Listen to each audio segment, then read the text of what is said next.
Greetings, everyone. Welcome to our event.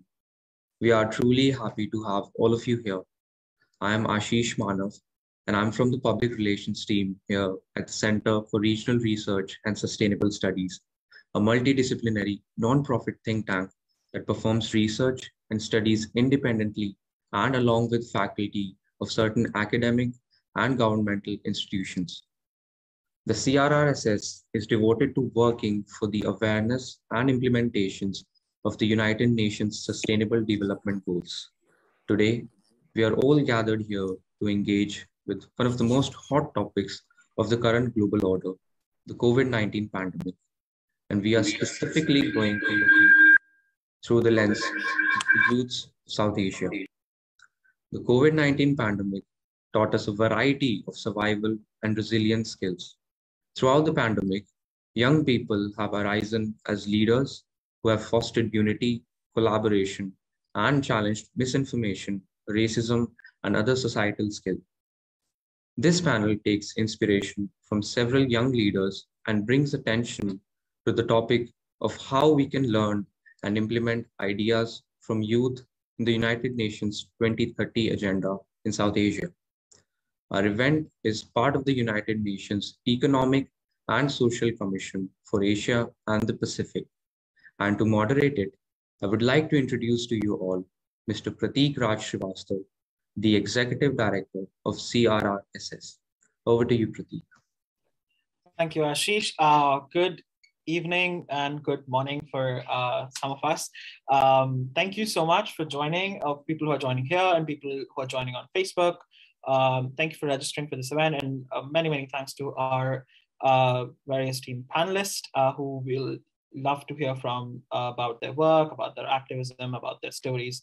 So I'm just going to introduce CRRSS a little bit and the event, more specifically the Asia Pacific Forum for Sustainable Development, and then we can talk about how to take inspiration from all these amazing things young people are doing all across the world. So CRRSS is a nonprofit think tank which takes pride in being run only by young people. Our team is made up of people who are current graduate students or very early career researchers. We are challenging the status quo that research is only for people who have experience. Not exactly. Young people are here in the world to make the change, and we are the change. And CRRSS is built on that thought. This is our second year, and we're going to be celebrating our second anniversary very soon. This year, our focus has been on young people.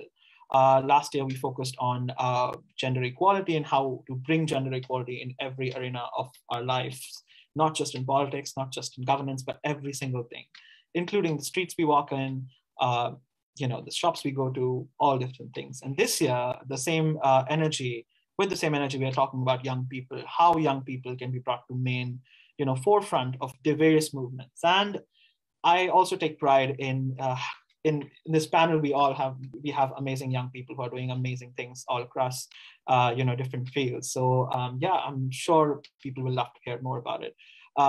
The Asia Pacific Forum for Sustainable Development, this is the 9th year of the particular forum, and it discusses UN SDGs from different perspectives.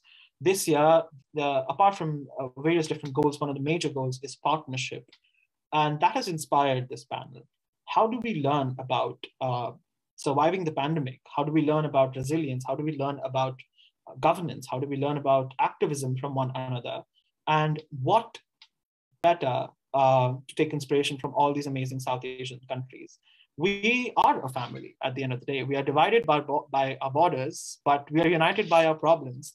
And more importantly, we are also united by young people who don't look at these borders, who create solidarities beyond these borders, beyond the borders of caste, beyond the borders of religion, language, and whatnot.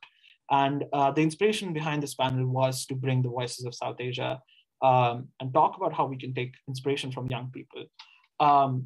With that thought, I would like to now introduce our panelists. And after that, we can go to the questions that our team has prepared. And yes, again, to the panelists, feel free to talk about your work, your own journeys. This is a place that people are looking forward to take inspiration from you, your work, your stories. So yeah, this is your platform to be as open about your work, as vulnerable about your work as well at the same time, because vulnerability also inspires people. So with that thought, I would like to introduce Ms. Aditi Arora, Country Manager of India for GIRLAP and member of the Inclusivity Advisory Board at Just Girl Inc. She is passionate about issues related to women and girls and has previously worked on projects related to gender, health, child protection, including working for women in landmine affected countries. She has a background in international development as well as political science. We have with us Ms. NIrupama Ghimire, an activist from Nepal who worked in diverse sectors such as youth, good governance, and civil leadership, and currently is an active member of Action Aid Activist Network, advocating for the rights of women and protection of women. We also have with us Ms. Zamira Saidi, third-year JD candidate at University of Cincinnati College of Law and a licensed attorney in Afghanistan. She also advocates for gender equality and established the Afghan Women Education and Empowerment Service organization in 2016 to raise awareness about women's rights in Afghanistan. A former Shevings and Fulbright scholar, also a fellow Bearcat. We are waiting for Dr. Shahram Azhar, but I will go ahead and introduce him. And should he join in the middle of the panel, we at least know who he is. So Dr. Shahram Azhar is an assistant professor of economics at Bucknell University, received his PhD in economics from University of Massachusetts. His research interests include political economy, development economics, and economic history, as well as digital capitalism. He also brings out a podcast that captures the journey of Urdu poetry. I would finally like to extend my apologies, and on behalf of Mr. Bhuvanika Pereira, who is a blogger, human rights activist, and aspiring author from Colombo, Sri Lanka.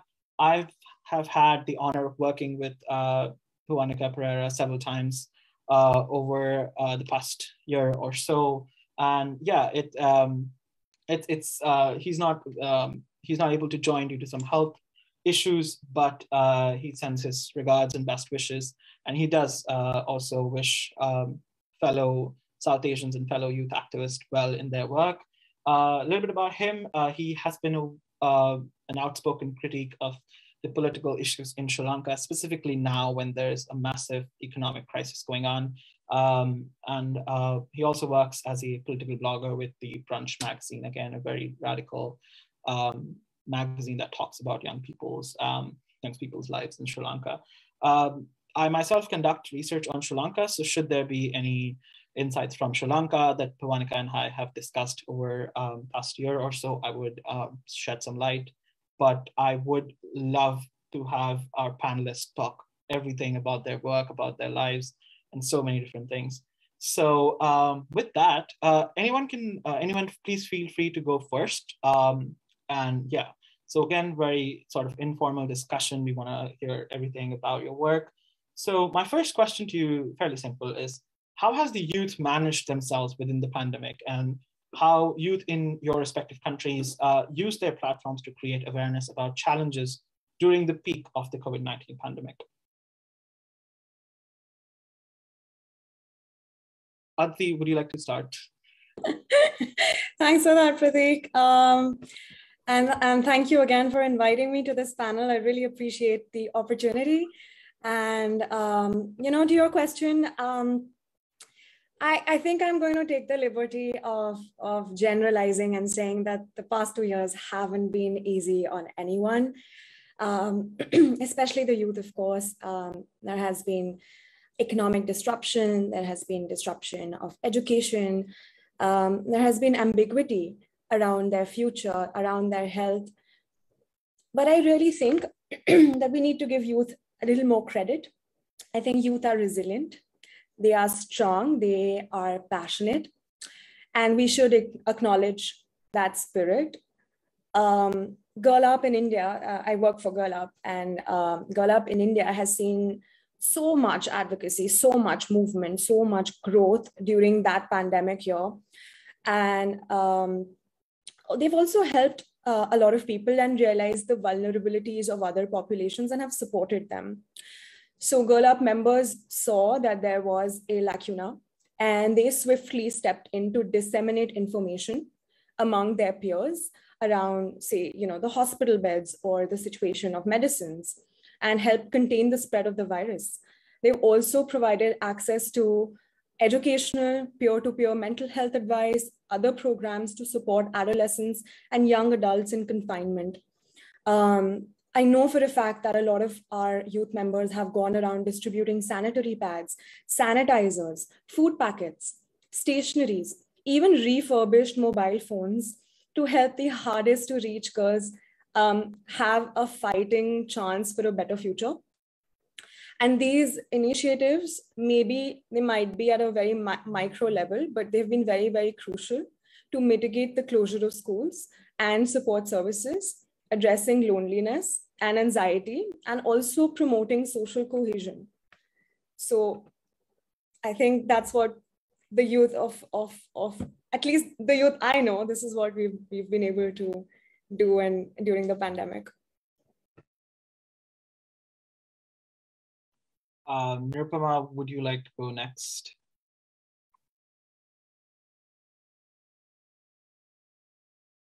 Yeah, sure. I very much agree with Aditi. Like the situation over here, especially at Nepal, is not that different in terms of resilience of the youth and youth activism. But so from the pandemic, like I have noticed that youths are more into digital activism. That's what I want to tap in today.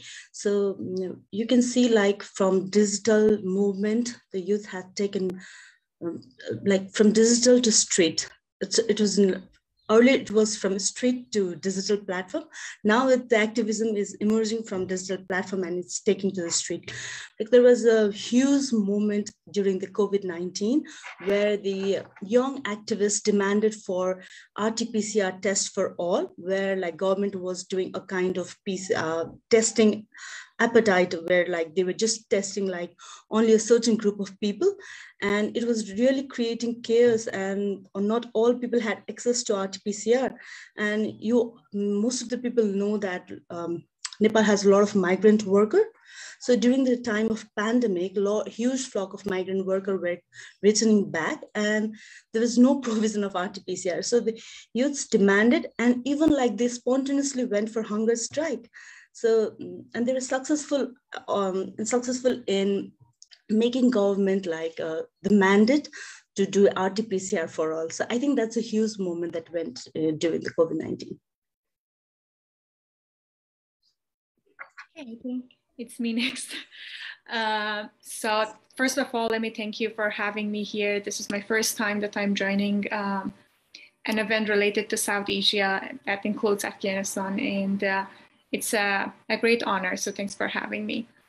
So to go back to your questions, agreeing with both of the statements made by my colleagues here, I would say that I wish that the only challenge that Afghan youths were faced to was pandemic, because we had bigger problems that compared to them, pandemic was, the third or fourth one. At the top of them was insecurity, especially when the pandemic started, and how these two came together to make the situation more critical was the fact that even before the pandemic, because of the insecurity in most of the provinces, and especially because of the fact that Taliban were attacking hospitals, most of the hospitals were closing their doors and they were just moving to another areas. For instance, in 2018, I think there was almost around 140 healthcare facilities who closed their doors and moved to a safer area from the area that they previously existed. So pandemic and the fact that the hospitals were closed, they don't go well together. So that made the situation to be even more critical. And then after insecurity situation, there was like poverty that most of Afghans were faced with because of the fact that some of the Afghans, they lost their jobs because of the COVID. So yes, there was health crisis, there was poverty, and there was COVID. COVID and insecurity, terrorist attacks, these were all the biggest challenges that Afghan youths were dealing with in the past like few years, especially the last 2 years.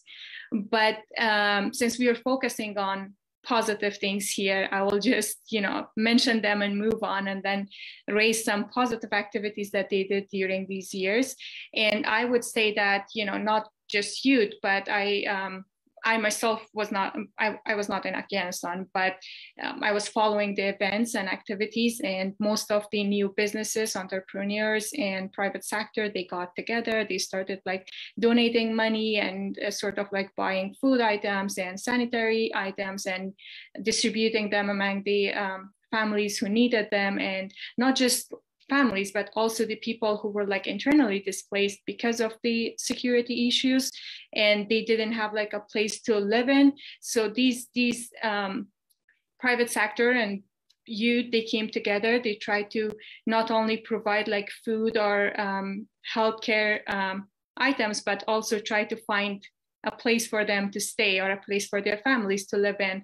And I think that was such a good initiative. And another thing that I noticed was the fact that so many people were, especially like the media and social media, not just like organizations and institutions, but also individuals, they took initiatives and activities, and they started like talking about what they were seeing on the streets, like, people internally displacing to another area, not having like food or healthcare, sort of like sanitary items. And then they used to like post about that and create like stories and reels.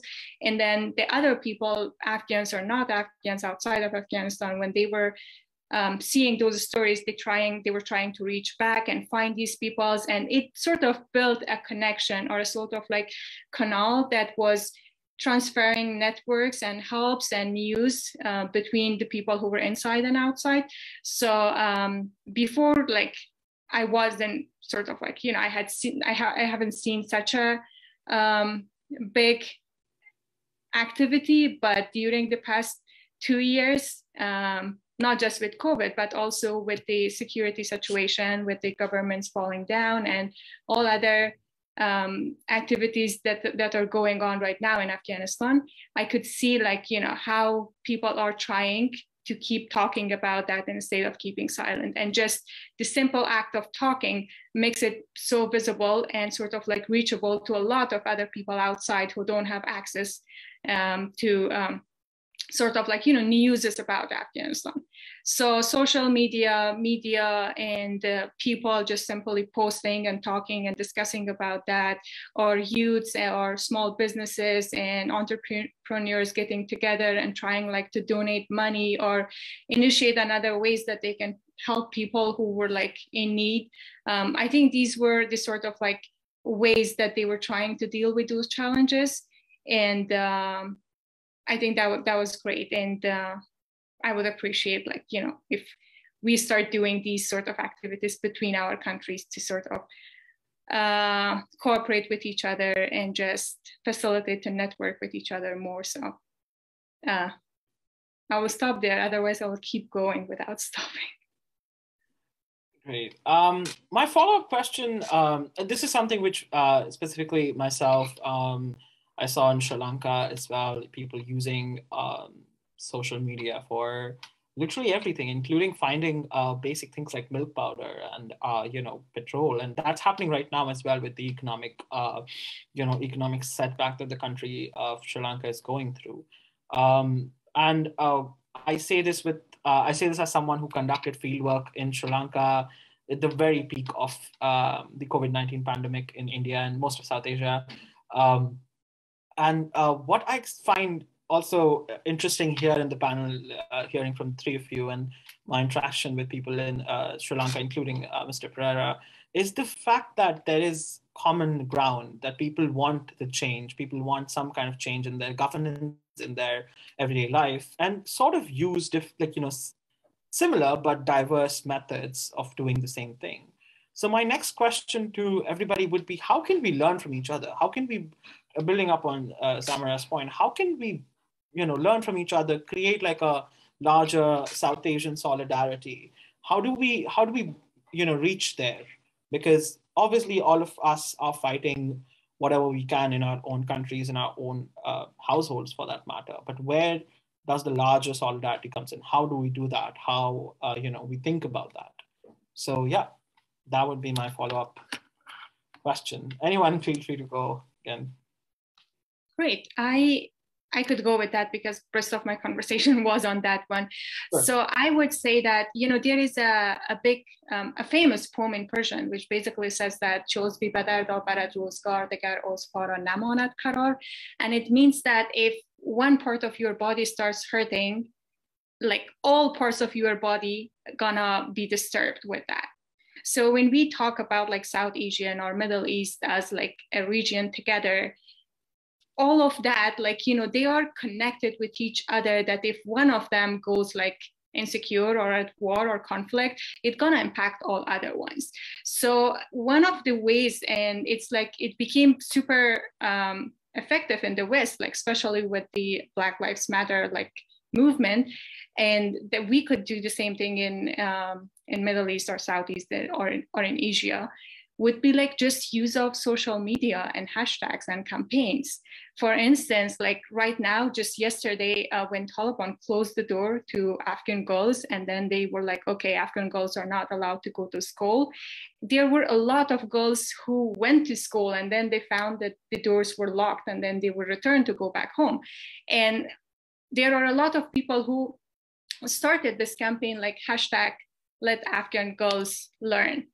And I was thinking that, just simply writing this 5 words with a hashtag and posting on your social media will create a big impact if there are like more people sharing that hashtag, and the algorithm will go higher and higher. And then that's where like we could see that, a single activity that everybody in every country starts doing that gonna make like a huge difference in somebody's life. And there is also like the hope that it could change the Taliban's decision and finally the girls could get to go back to school. So the first thing that came in my mind when you talked about solidarity, I was like, if we can't do anything else, at least let's talk about it. Let's show our support. Let's share like, a hashtag, a campaign, and join in a campaign and try to say something instead of just staying like silent. So that would be the very simple thing that all of us could do. And that could be like the very first step that we could get to bring our youth together and try to like, get beyond of what our politicians are doing right now and create like, or work to create like a better life. So yeah, that was my response. I can go next. And I do want to echo what Zamira said about using social media. And we have seen the power of it. And at least personally, I have seen it in the last 2 years in India with the beneficiaries and girls we work with. But in addition to that, just an example from our work, we have, it's called the Girl Up Community. It's an online website where we have 125,000 girls from 130 countries exchanging, connecting, training, talking, discussing on various issues, not just related to gender equality, but everything else related to climate change and economic disruptions. And we very recently came up with a pen pal program, and it seems that, it seems like an archaic concept, something that I would have done in my school, but, it still works. We still have so many young girls sign up for that program and have connected with people from Venezuela, for example. I mean, who would have known a girl from India talking to a girl from Venezuela, right? And during, of course, it's been a year now with the fall of the government in Afghanistan. And during that time, we had a lot of young girls in Afghanistan who were part of the Girl Up community, and we sort of connected and created safe space for them to talk about what they were going through. And just for us, it was very important to give them that opportunity and that platform to tell their story. Even now with the Ukrainian crisis, with one of our clubs in Assam, which is not even mainstream, it's not mainland India, it's Assam. Some girls in Assam connected to some girls in Ukraine and had a conversation about how, what is the citizens' point of view around this crisis. So I think more than anything, creating solidarity through social media and digital media is extremely important. And we've seen its benefits firsthand. So definitely, I think that's one way to go forth. And I'll stop here. I think for me, what I have seen is like, I just second with both of the panelists' opinion. And what I've seen is like searching for the common ground, like where we stand together is what we really need to learn and look forward to. So whenever we are talking about things that's happening in other country or that's not happening in our part of the world, then we just tend to ignore, because let's be honest, like we all have so much in our own plate, so it's so difficult to like get beyond that issues. But the thing is, like, we still share so many things, be it in a culture or be it in our economic ground. So we have like similar kind of experiences. So if like I really think that if we can create a platform where we can share our stories and where our stories could be heard and we just find the commonality in them, then we can learn from each other and build that solidarity. Thank you so much. And it's so glad to hear that there are so many amazing programs that, I mean, including pen pal programs, and, that itself is a matter of solidarity, like how people write to each other. And I really appreciate Zamira sharing that wonderful saying as well. So my question, or my only, thing I can think of right now is, while there's so much amazing things happening across South Asia, people are writing to each other, tagging each other, all kinds of different things, there are also challenges that young people face, specifically with the kind of governance that we have in most of South Asian countries. We've seen that in the pandemic. We've seen that out, now when we're trying to get out of the pandemic as well. So my question to you would be, what do you think about those challenges? Where do you, first of all, find these challenges within your activism or within your advocacy or your work? And how do we overcome that? How do we talk about those while we're discussing these amazing political, amazing positive things? Yeah, again, anyone? I think maybe I'll go first with that one.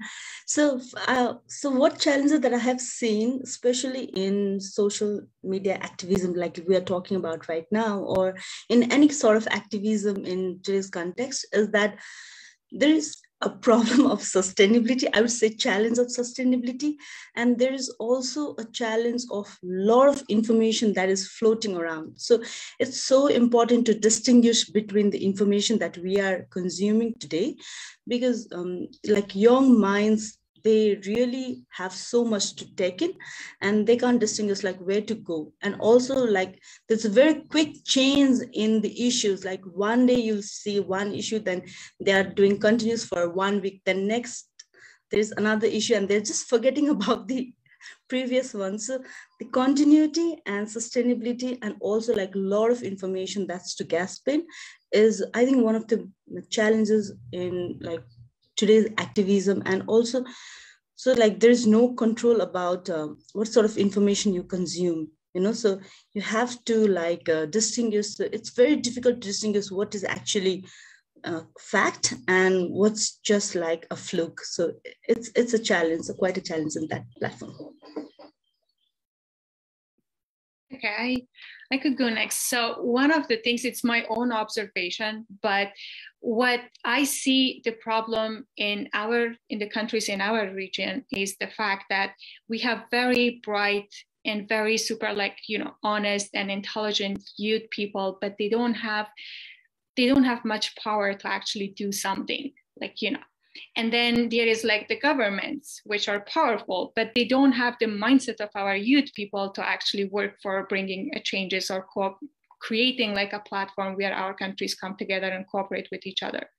Now, let me give you an example, but then I will not name the country. Like, for instance, during the time that Afghanistan's government was falling down, there was one of our neighbors which was openly helping Taliban to bombard Afghanistan's provinces so that the Taliban could take over that.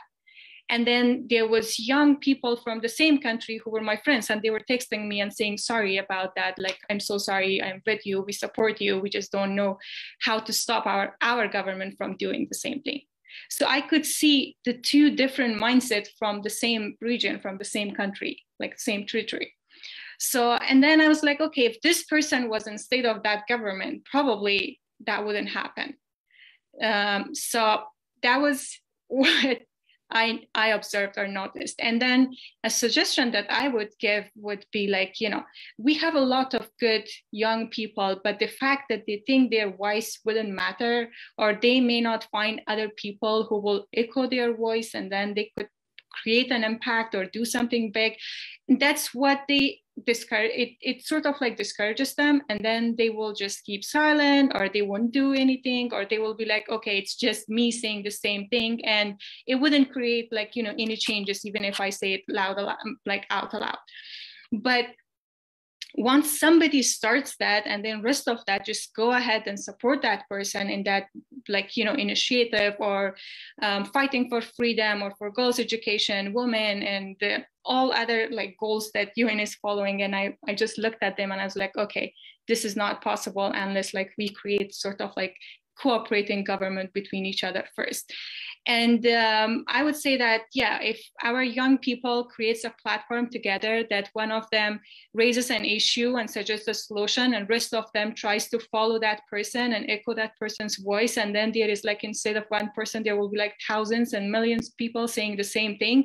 And that is something that could pressure these powerful sort of like, you know, governments which has like sick mindset at the same time, and our youth are sort of stuck with that. So that could threaten their power, and then they might change their policy and do something better.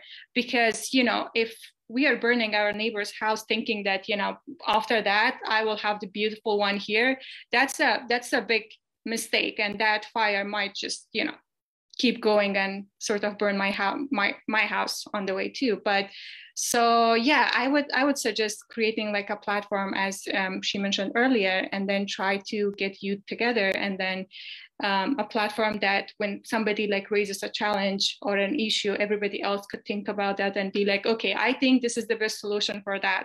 Let's just go ahead, let's start doing this thing. And then there will be other young people joining that person. And then hopefully we will be able to sort of like, you know, bring youth people in a position that they would make the decision, not just letting the governments go ahead and do whatever they want to do.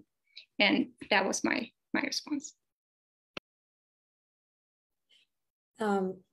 Great, I'll go next. And I'm thinking there are, and I can think of three reasons why it has been, or three challenges for our youth for their activism during this time, during the pandemic. Firstly, I think it was very, very difficult to have stakeholders and policymakers focus on any other social justice issue, because they had a very mission-oriented approach to responding to the pandemic. And we know for a fact that there were other things happening. We know for a fact that a lot of young girls dropped out of school. We know for a fact that there was an increase in domestic violence cases. And all in all, a huge setback to women's rights movement in India, or advancement in India for sure. I think the other challenge that we faced was, you know, while technology does aid activism, it also is a double-edged sword. There was a lot of ICT facilitated violence, and youth activists, especially women, did bear the brunt of it all. And also, I think the acknowledgement that they are youth, they are humans at the end of the day, rooted in society, continuing to advocate while dealing with COVID anxiety.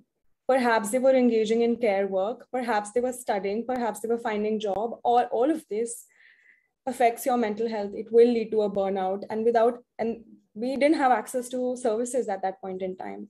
So I think all these three things were a major hurdle to them in their activism during the pandemic period.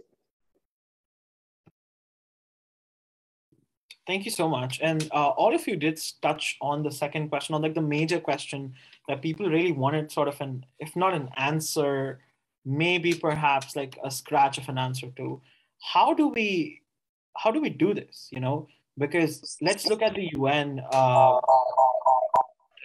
let's look at the UN. There is a UN, United Nations Envoy for Youth, but how many young people are there in the United Nations? How many young people are there in WHO and in different organizations? How many young people are there in our governments, for that matter? How do we challenge that? And what Zamira exactly said, that this is something we've seen all across. Anytime something has happened in our countries, which neighboring countries has been responsible for, even for like a little bit, there has been solidarity within people that, hey, it's our government, we're not like that. And specifically, people have talked about it quite openly. But how do we challenge? How do young people come to the mainstream politics, or come to the mainstream governance? And more specifically, how do young people get involved in, or not even involved, become the leaders of the UN, become the leaders of powerful institutions that are doing so if not the best, if not harming, but they're not also doing the best that they should. And with young people, it's always the thing, oh, you're young, oh, you're these many years old, you don't know this, you don't know that. But also, I think one thing our generation specifically has seen is that we've seen quite a lot with just last 20 years. We've seen war, we've seen political disturbance, we've seen economic disturbance, we've seen the pandemic. I don't even know what is next, coming to our way. So we might be young, but we're experienced in a lot of different things. And I think one thing that young people why do we need young people? And this is something that I ask in my research, or I ask in everybody, why do we need young people everywhere? Because we're seeing what is happening right now, and we don't want this to happen, to our generation, to the next generation that will, follow us. But while we are so passionate about these things, we do all kinds of things, but we're still out of, the mainstream governance. We're out of the UN. How do we challenge that? How do we bring that? I mean, that's a very large question. I don't even know, like hundreds of panels like this probably can't solve that question, but there needs to be some kind of start. So what do you think? Where do we, like young people, take charge, become the leaders who are challenging these kind of, situations that we've gone through and we are going through at the time as well? So yeah. Go ahead, Zamira. Go ahead. Okay, you can go ahead. It's fine. I'll go next. Perfect. And I think it's a very loaded question, Prateek. I think, as you said, 100 panels cannot solve this question. And we've been trying to do this for so many years. We have so many youth organizations, Gurla being one, trying to solve this particular issue and have girls at the forefront of leadership. And firstly, the idea of dismantling what leadership looks like. I think that's very important for us. But to your question, I think, and you're right? The youth has been leading at the forefront of recovery from the pandemic. I do believe, youth are determined. They are so innovative. They are solution oriented. They're inclusive in their approach. And we have several examples across the globe as to how they're building more resilient communities. But if we have to build back better, I feel we should, and I think these are some of the points that I have been thinking of. One is firstly, updating our national youth strategies in collaboration with youth stakeholders. And this can't happen in isolation. This has to be a continuous dialogue. We need to have and gather sex and age disaggregated data on the impact of the crisis, of any crisis, really, to inform our decision making. So data is missing in a lot of cases. And leveraging young people's current mobilization in mitigating the crisis through existing mechanisms, existing tools, existing platforms. And we've been talking about it. And the example of using digital tools, right, to build resilient societies against future shocks and future disasters. And also applying a youth and an intergenerational lens to policy making and to building your recovery measures across public administration. I think, in my opinion, these are some of the things that we really need to focus on if we are to have a systemic response to or systemically include young people into decision making and into our governance. And you did touch upon the UN. And you did say that the United Nations Secretary General Envoy on Youth, and I know she's just one person, and now they have the Young Leaders for SDG program, which will intake 17 other people from across the world, which is a very, very small percentage when we talk about the youth in general. But also I feel, other organizations like UN Women has just come up with their 30 for 2030, where they're going to intake just 30 people for the 2030 agenda. Again, this isn't enough, but UNICEF or UNV, Youth Volunteer, or, the whole strategy of the UN it's called Youth 2030. And it's that framework to really guide the entire UN as they step up their work for and with the youth across the world. So I feel that there are concerted efforts, but I really think there is a lot more to do when it comes to the UN system and including youth voices systemically there. I think it's a work in progress for sure.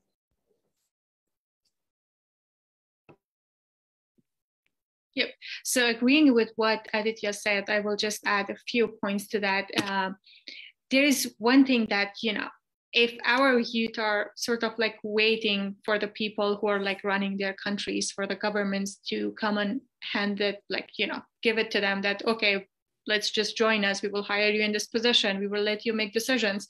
That's not going to happen, because they would want to have sort of like, even if they're young people, they would want to have them first brainwash them, just make them like themselves, and then like, give them like some opportunities or power or like decision-making authorities. So, but there is one thing that it's undeniable, that even these whole governments and the systems that we have, like, good or bad, they are all looking back at the public to maintain their position or to keep the government running. And if the public is sort of going and trying to stand by a different idea and follow a different values and saying that, okay, that what you did is not right and you shouldn't go ahead with that, or you shouldn't repeat that, and stand by that decision, I don't think the governments can actually, resist that sort of like public's power for a long time. And until like they have to change their policies or do something about that. So let me give you an example of from Afghanistan, that when Taliban took the country and started like applying their bias or gender discriminating policies that, okay, women cannot work, girls cannot study, every single day there were like women on the streets protesting against their like rules and restrictions and policies that they had. And like, there were threats, there were beating, there were like killing, shooting at them. There were a lot of threats going on, but still every single day, women were protesting until Taliban said that, okay, we will open the doors of the schools to the girls, and then girls can go back to school from the spring. And then Russia's and Ukraine situation happened. All the media attention went on that part of the world. And yesterday when girls went to school, they were like, okay, no, we are not gonna let you go back to school. We are like we change our mind, and the schools will stay closed. So you can see, as long as there is social media, there is like media and people's power, and somebody is like talking about it, and others are like just echoing their voice and sort of raising the same sort of like concerns and trying to support each other, the governments, no matter if it's like, small or big, they finally will give in, and they can't resist for long. So I would say that will be one way that we could just, at least the youth, start supporting each other in their like initiatives and activities. And that will be one way for youths to actually find their ways in the position that we want them to be.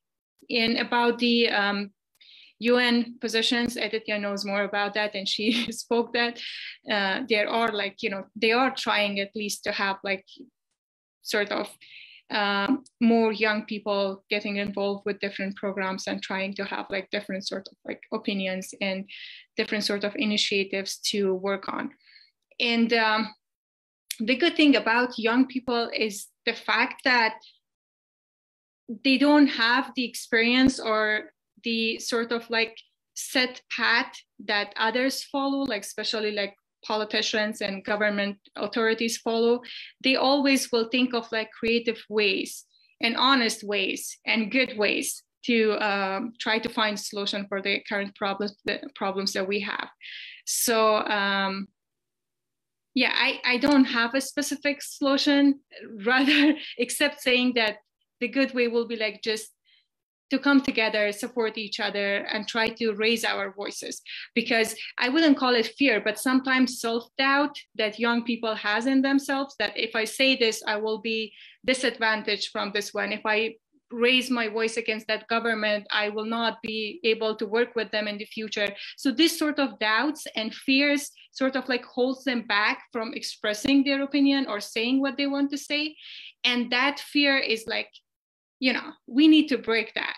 And we need our young people to just come ahead and say what they want to say and what they believe in and what they think is good. And then rest of us try to support that person, so that the fear that, okay, I have to stay silent, otherwise I will not be able to get anything, that is what is sort of holding our young people's back. And that also gives the governments the power to actually do anything they want to do the way that they are doing now. Yeah.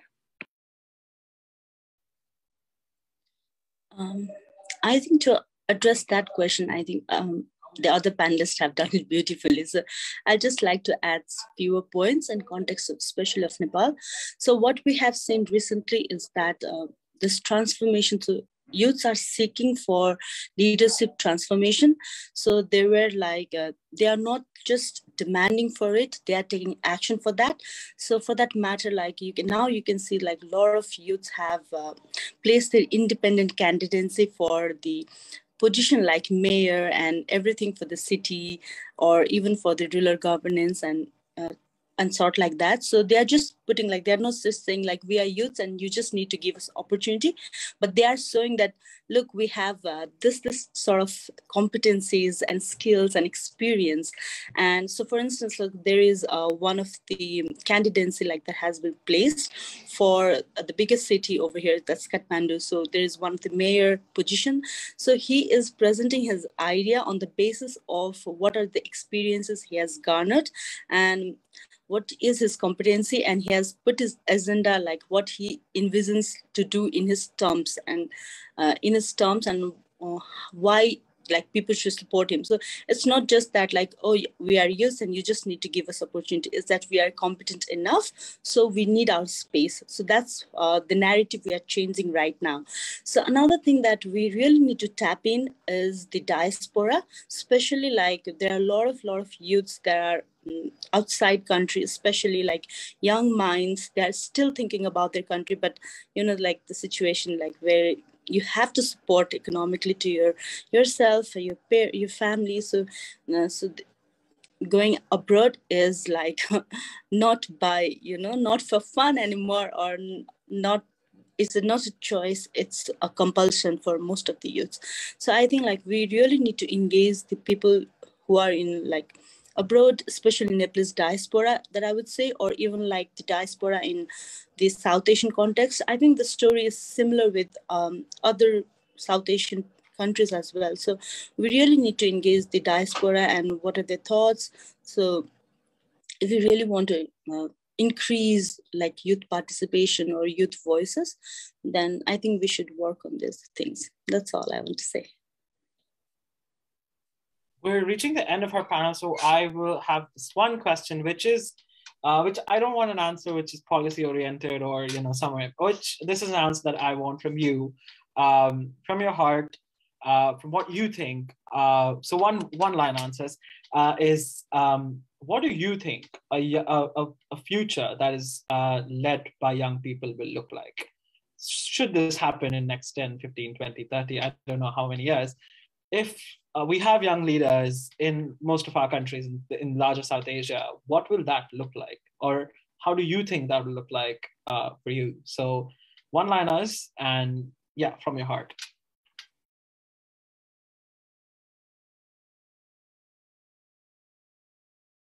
Yeah, I think everybody needs to give it a thought.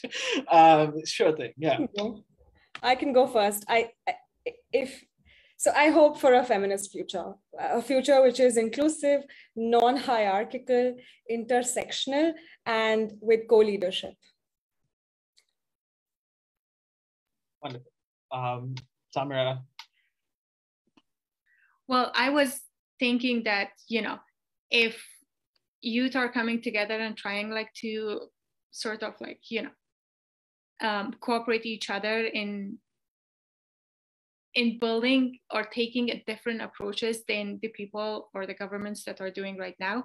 So now my sentence will start here. That will be a better future where our children can actually have a childhood and they can go to school and they don't have to act like a mature man and woman at the age of 10. So our elderly could actually die in peace knowing that their families are safe when they are gone, and our men and women can work like shoulder by shoulder trying to have like a better life and provide a better life for their children. That was a long one. Thank you very much. NIrupama. I think I envision similar future to both of the panelists, but if I have to talk about like Nepal, I would say like I would like to be in a future where youths are creating the opportunity and are also given the opportunity, especially in economic space. So they are not forced to leave their country or leave their family back, and they're not forced to go outside for their living. That's what I want to say. Ms. Aditi, Arora, Ms. Zamira, Saidi, and Ms. NIrupama, thank you so very much. And with this panel, we all hope that there is a future that is feminist, there is a future that is intersectional, there is a future that is young, and there's a future that speaks for all of us, regardless of our borders. So hopefully we are divided by our borders, but hopefully we won't be united by our problems, but are united by our young people and youth. With that thought, thank you so much for taking part in this wonderful panel, and I'm sure this is going to be inspirational for a lot of people.